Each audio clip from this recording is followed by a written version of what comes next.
সন্ধানে যাবি বাবা? খিদে পেয়েছে মানে? খুব খিদে পেয়েছে বাবা। কাল থেকে তোমরা উপবাসী, একাদশীর উপবাস করে আছি।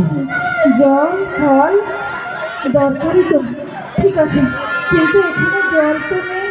জলের অন্বেষণে অনেক দূরে যেতে হবে।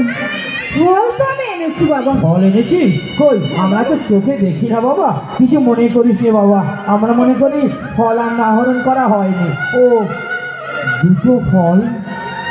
ও, তোমার একটা আর মায়ের একটা। এটা কি ফল বাবা? এইটা এইটা তো শ্রীফল। শ্রীফল? হ্যাঁ বাবা, অর্থাৎ? অর্থাৎ বিল্ল ফল।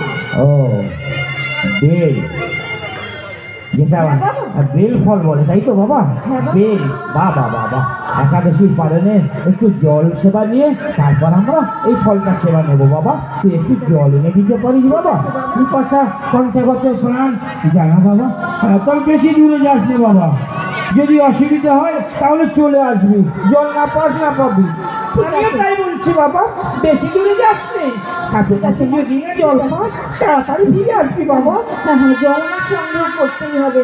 তোমাদের ধরে ধরে ওই বটবৃক্ষের তলাতে বসিয়ে রেখে, আর আমি ওই যে অদূরে নদী দেখা যাচ্ছে না, ওই জঙ্গল পেরিয়ে নদী, ওখান থেকে তোমাদের জল এনে দেবো। চলো আস্তে আস্তে করে চলো। সাবধানে যাবি বাবা, এই বনানীর মাঝে কত কাঁটা, কত কি রয়েছে, তোর পায়ে যেন আঘাত না লাগে, ফুটে না যায়, তুই যেন কষ্ট পাস। তোর কিছু হয়ে গেলে আমরা কি হবে বল? আমরা কোথায় যাবো?